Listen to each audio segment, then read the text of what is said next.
এবার কাশ্মীরে আমার একটা অদ্ভুত অভিজ্ঞতা হলো। মখদুম সাহাব দরগা যাওয়ার সময় ঠিক ওঠার মুখে বাঁদিকে দিকে একটা হিন্দু মন্দির।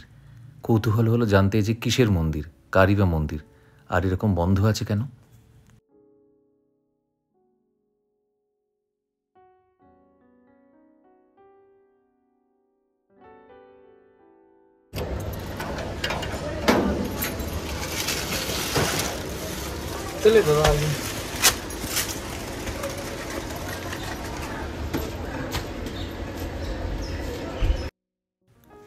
গণেশজি, শিবজি আর হনুমানজি মন্দির।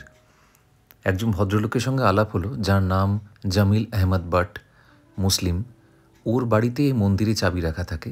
সেইখান থেকে চাবি নিয়ে যদি কেউ দর্শন করতে চায় তাহলে এই মন্দির দর্শন করতে পারে। উনি জানালেন যে একটা সময় এই মন্দিরটা খণ্ডহার ছিল এবং কিছু মুসলিমস দল বেঁধে এই মন্দিরটা ভাঙতেও এসেছিল, কিন্তু ওনারা অনেকগুলো পরিবার মিলে এই মন্দিরটা ভাঙতে দেননি। বলেছেন মখদুম সাহাব দরগা যদি থাকে তাহলে মন্দিরও থাকবে।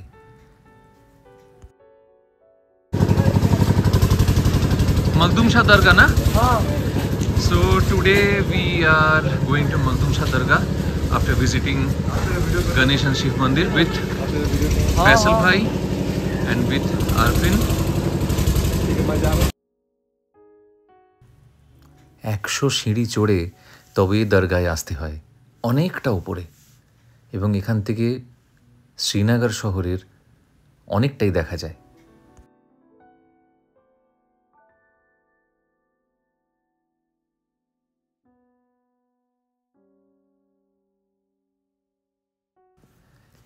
এ হচ্ছে দরগার ভেতরটা। এ যত কাঠের কাজ দেখছেন সবটাই কিন্তু আখরোট কাঠ দিয়ে তৈরি। আর তারপর এই যে বাকি দেওয়ালের কাজগুলো সব মিনের কাজ। দেখুন, ক্যামেরা জুম করলে বুঝতে পারবেন কি অপূর্ব হাতের কাজ।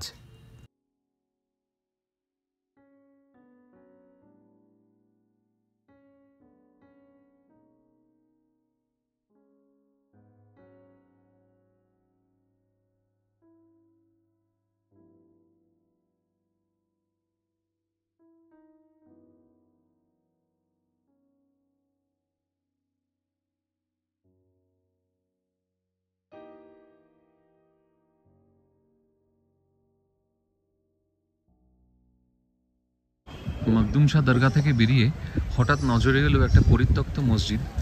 এটা বহু আগে বানানো, যে সময় রাজা হরি সিংয়ের প্যালেস ছিল এখানে হরি পর্বতের ওপর, সেই সময়কার মসজিদ। কিন্তু এই মসজিদটা এখন ইউজ হয় না। আর এই উপরে মসজিদের উপরে গেটের উপর একটা লোটাস দেখা যাচ্ছে, লোটাস করা আছে। তো এটা এখন আর নেই, ভেঙে গেছে লোটাসটা। আর কিছু কিছু পাথর পড়ে আছে আমরা দেখতে পাচ্ছি এখানে মাটিতে। এতবার আমি এসেছি কাশ্মীরে, কিন্তু এখানে কখনো আসিনি, এটা কখনো দেখা হয়নি আমার। এটা হচ্ছে খণ্ডহার, আর এখান থেকে পুরো ডাউন শ্রীনগর দেখা যাচ্ছে। बहुत पुरानी है ना? ये कश्मीर करीब 100 साल, करीब 100 साल पुराना होगा, उससे ज़्यादा मतलब। अब देखो इसका अभी भी वैसा ही लकड़ी है, जो लकड़ी है ना, देवदार की लकड़ी है, देवदार की लकड़ी से बना है। এবার আমাদের গন্তব্য জামিয়া মসজিদ, কিন্তু ওখানে তখন নামাজ চলছিল। সেজন্য ফয়সাল ভাই বলল যে নামাজের সময় না গিয়ে চলুন আমরা আগে খেয়ে আসি, তারপর আমরা মসজিদ যাব।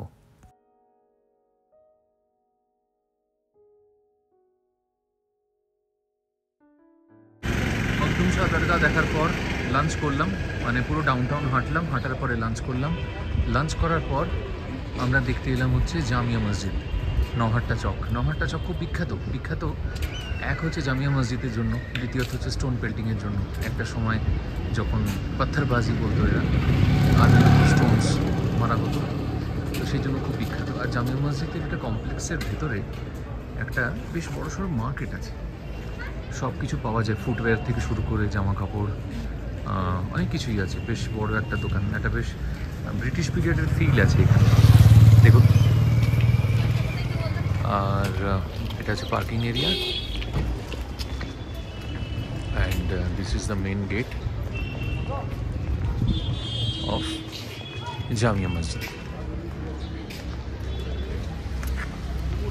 यहाँ से करना है इंटर। फैजल भाई जा रहे हैं अंदर और मैं बाहर अभी वीडियो बना रहा हूँ।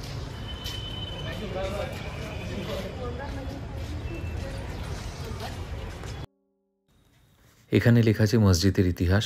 14 সেঞ্চুরিতে সুলতান সিকান্দার এই মসজিদটি তৈরি করেছিলেন। এখান থেকে ঢুকছি জামিয়া মসজিদের ভেতরে। Full carpeted and it's a huge area, huge.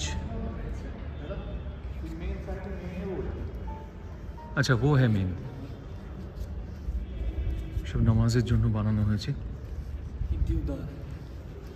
দেওদার, এটা দেওদার কাঠের তৈরি এই পিলার্সগুলো। দেওদার কাঠ হচ্ছে সব থেকে স্ট্রং কাঠ এখানে। যত শিকারা সব দেওদার কাঠে বানানো হয়।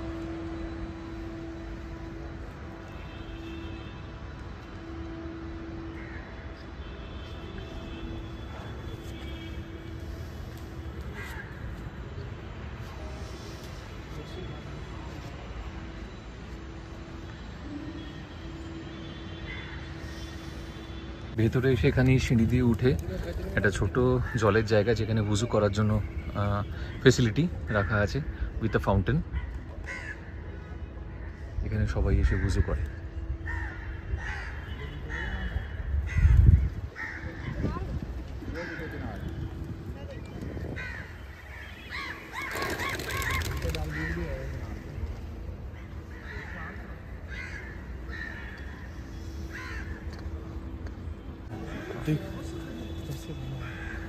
এই আমরা যাচ্ছি একদম ভেতরে, যেখানে মেন মসজিদ।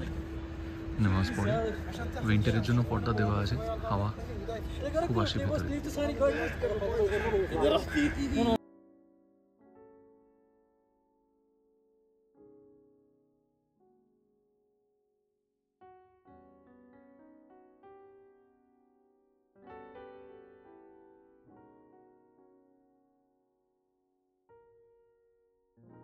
এটাই হচ্ছে মেন হল, যেখানে বলছিলাম যে সবাই নামাজ পড়তে বসে।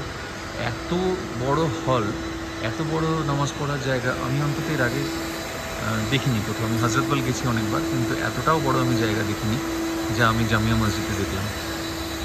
আর একটা খুব ইন্টারেস্টিং জিনিস যেটা এখানে আছে, বোর্ডে লেখা আছে অনেক কিছুই। ফজর, জোহর, আসর, মাগরিব, ইশা নামাজ কখন কখন হবে। এছাড়া কিছু ইন্টারেস্টিং জিনিস আছে, যেরকম লেখা আছে যে তুলুক মানে কোন সময় সূর্য উঠবে, জাওয়াল, জাওয়াল মানে কোন সময় সূর্য মধ্য গগনে থাকবে, আর তারপর গুরুব, গুরুব মানে সূর্যাস্ত কখন হবে। সব টাইমিংস দেওয়া আছে এখানে। এরপরে আমরা এলাম হচ্ছে নিশাত বাগ, যেটাকে মুঘল গার্ডেনও বলে। নিশাত বাগ শীতকালে চন্দ্রমল্লিকা থেকে শুরু করে গোলাপ আর চিনারের এখন ঝরা পাতা, তার একটা আলাদা বিউটি আছে। আর এই পাশে ডাল লেক।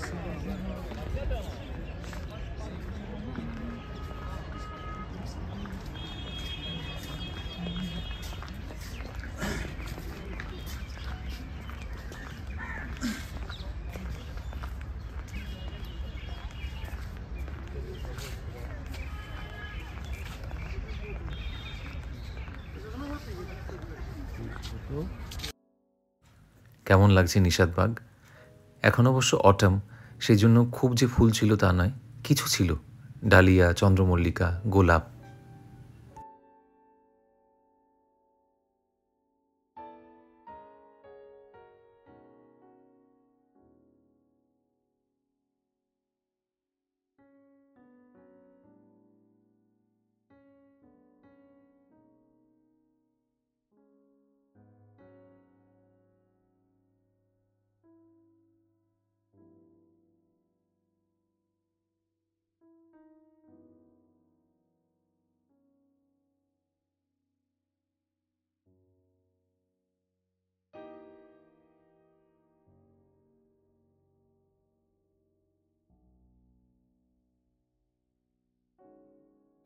তো finally we are at the top, almost at the top, যেখানে দেখা যাচ্ছে চিনার গাছের পাতা পড়ে আছে।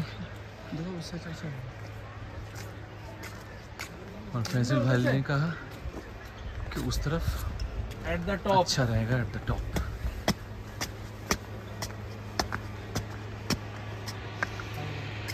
पत्ते चिनार के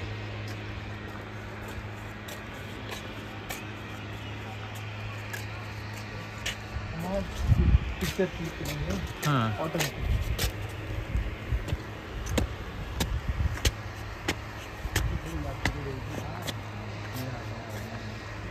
बच्चा भी ऐसा आगे जाता टॉप पलट ऑफ जाता। उसमें फूल डाल दिए उस कब्बा ने भी अभी तो होना ही नहीं है तो पड़े लगे ना पत्थर है। घुसरा घुसरा जाओ।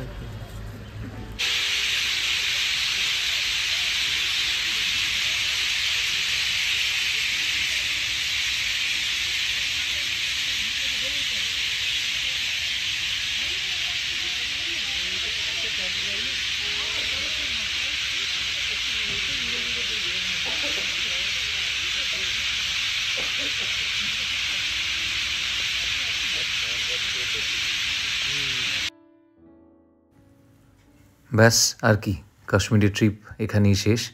এটাই আমাদের শেষ দিনের ঘোরা ছিল। খুব ভালো লাগলো সারাটা দিন ঘুরে। আর আমি জানি এসব জায়গায় অনেকেই হয়তো গেছেন, কিন্তু আরেকবার দেখতে কোনো ক্ষতি নেই। কি বলেন? ভালো লাগলে অবশ্যই কমেন্ট করে জানাবেন।